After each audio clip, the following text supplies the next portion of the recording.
Tired of feeling like you're spinning all the plates in your design business and at any moment they could all come crashing down?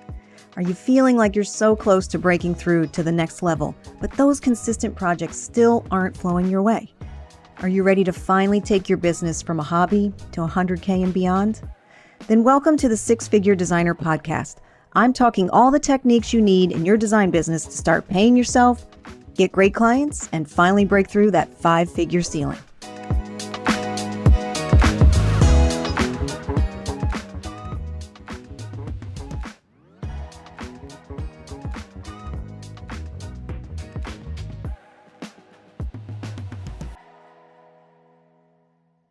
Does the design industry need yet another podcast? And to answer that question, of course, I think it does, or else I wouldn't have started one.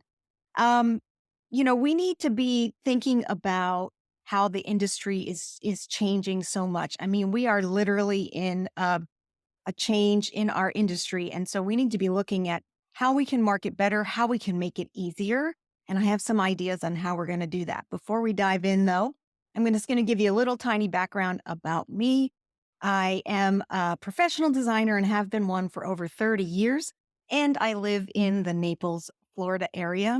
Started my career in commercial design, and then when I began to go out on my own, did a blend of commercial and residential design. So I've been designing for many, many years. And what happened in about 10 or 12 years ago in my own business is I started thinking to myself, oh my gosh, this marketing thing has got to be easier. Like, I had gotten a really good client and I was totally hooked on having an awesome client. Like, it was amazing. They just totally appreciated where I was coming from and they valued what I was bringing to the table. And I thought, I need to start doing more of this. So how can I do that? And I knew that I needed help. So I started studying marketing. I started going to some events. And funny story is, I was at a marketing event and they were talking about a new product called magnetic marketing. And before the guy even finished the speech, and this was an investment. This was the first big investment I made in my business in terms of changing how I thought about marketing and being a more active participant in my marketing. And the price was $2,500. My husband's sitting next to me. All of a sudden, I leap out of my chair and I run to the back of the room. And I was like, couldn't get my credit card out fast enough. And that was really the beginning of how, we can really put some time and effort into our marketing and how that can make a huge, huge difference if we just spend a little concentrated time on learning who our customer is and what we want out of our business. So ran to the back of the room, did this magnetic marketing, basically was a course, and it was quite a while ago, but it changed how I thought about everything, about how I approach my business, how I market my business, how I think about what the client feels during the entire process. So it was a huge eye opener. From there, I actually went to, I started joining another group, which was a mastermind. And that was a group of 40 to 45 business owners from all across the country. We would come together in Atlanta 3 or 4 times a year, and we would talk business. We would learn some things. We would do hot seats. And I really, really enjoyed that time. I felt like you could learn so many interesting things from people outside our industry. So on this podcast, we're going to have people from inside the industry, but also outside the industry, because I think that we can glean some interesting techniques that maybe the car dealers using or the realtors using that are just not talked about normally in our industry. And we can really craft those and have them really work really, really well in the interior design industry. So you're going to see some guests from outside the design industry for sure. So when I joined that mastermind, I loved that everyone was from all different walks of life.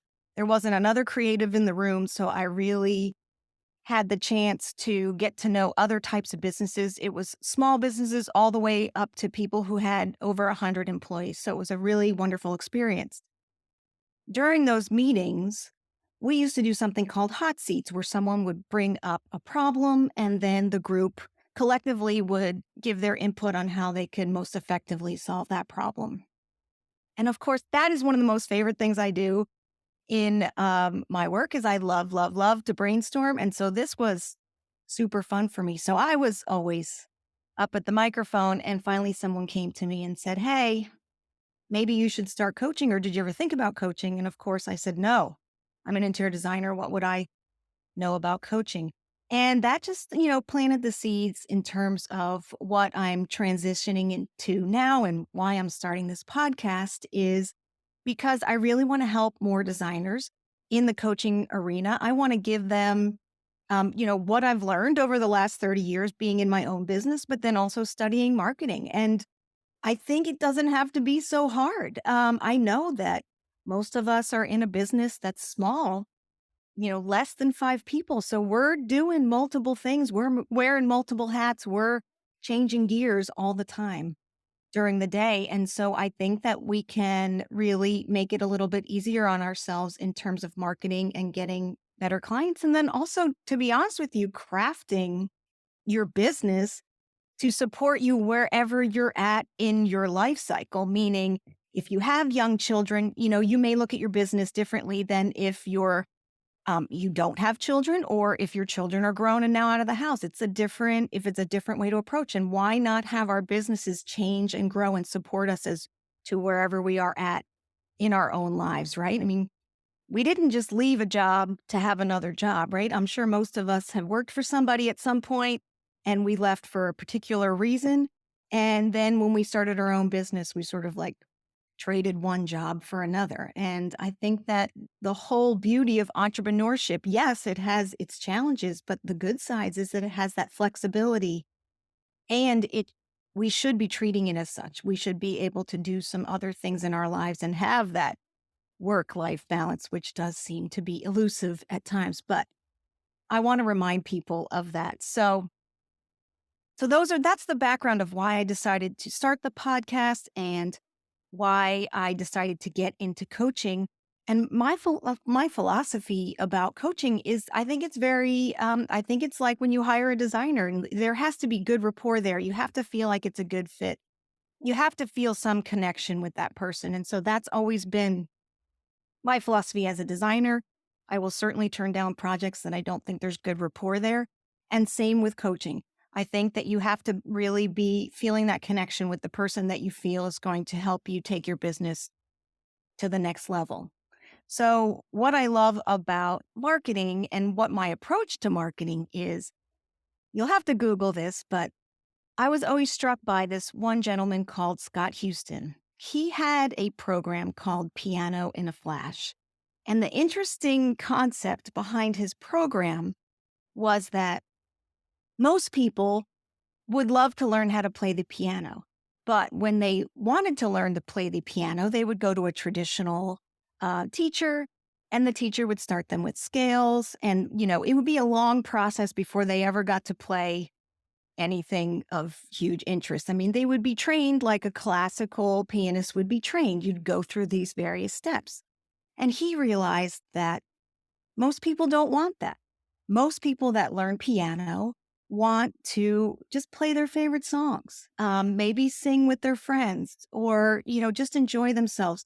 They weren't looking to be at Carnegie Hall. Like, they just wanted to play, right?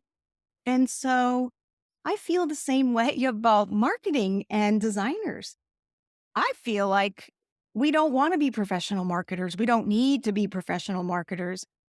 We just want some simple techniques that work, right? And that don't feel sleazy or salesy. And so that's sort of my philosophy about marketing. And I think that that can be done in our industry. And the other, the other thought is, how many jobs do we really need? I mean, a lot of times we try to mimic what's happening in bigger companies because they need a huge influx of leads to their business to keep everything rolling.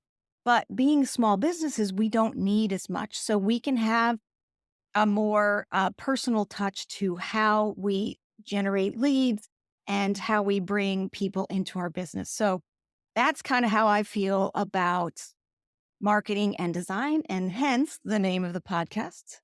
Marketing by Design. So go look up Scott Houston, Piano of Flash. I think you'll like that. So I mentioned earlier that I think the industry is at a crossroads between the internet, um, just accessibility that clients have to products and other things. Certainly competition. I live in an area where we have the highest concentration of interior designers per square mile, so definitely competition is fierce. And then the other thing that we kind of battle in our industry is our own feelings, those doubts, that imposter syndrome, the stress, people pleasing. I was seeing this going on in some of the Facebook groups about how we are constantly putting ourselves last in our effort to please our customers, in our effort to feel like we're providing that best customer service. And I think we can do both. I think we can feel really good about what we're doing. I think we can set boundaries. And I think we can also have super fulfilling and profitable businesses. And so I do think that we need to start thinking about our businesses differently. We need to start setting ourselves apart in how we market. And that's really stepping into our own personalities, right? And some of that does cause people anxiety when it's like, oh, getting in front of the camera or letting people see me or know me. Um, on camera is a little nerve wracking, or talking about personal things, your personal life, or even glimpses of that, people get super uncomfortable. I think that that is one of the cornerstones of what makes a small business interesting, what makes people want to do work with us.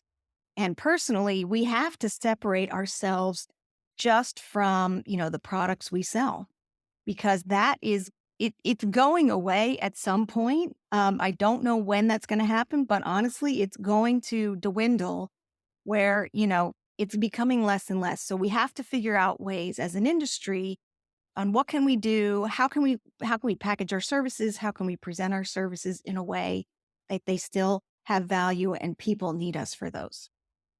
And, as you know, it's not an easy business. It is not an easy business. There's a million details and there's so many things that we take on.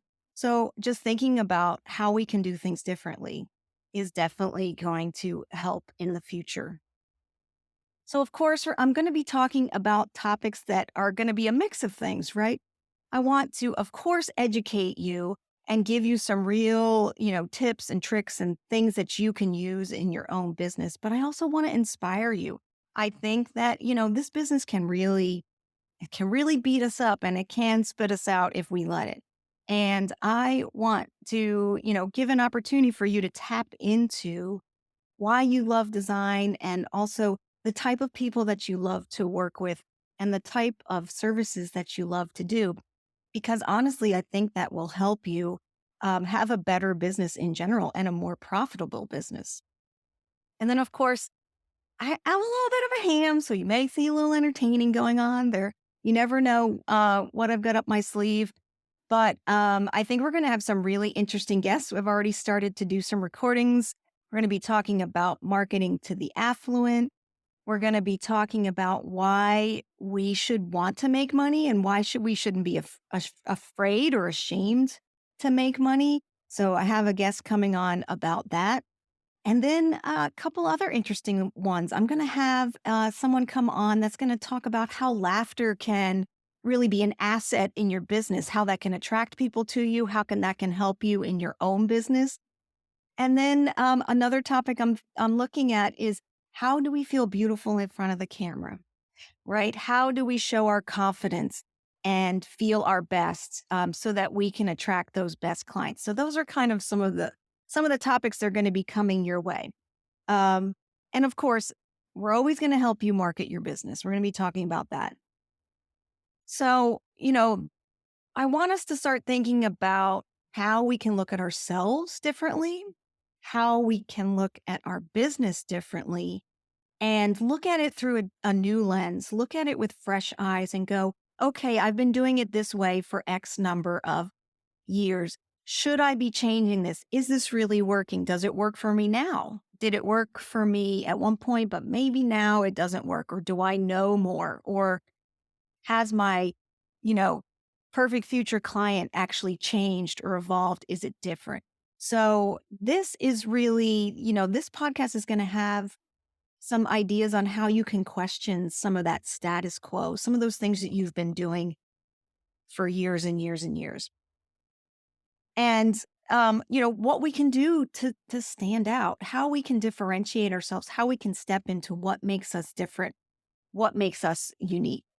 So I want you to sit back and enjoy the Marketing by Design podcast. I hope you come here to get inspired and educated and energized about your business and ideas, get those ideas churning on how you can market yourself and your business better and more interestingly, more in alignment with who you really are. I'm going to try to keep those episodes short. The goal is to keep them 30 minutes or less so that you can really consume them and take action on them right away. Certainly, if there's some topics that you would love to hear, I would welcome those suggestions. Please, please go ahead and email me at pam@pamela-durkin.com. I'll leave that information, of course, in the show notes if you missed that. But would love to hear some ideas that you have on how we can, address some topics that are really top of mind, things that you're really wondering in your design business.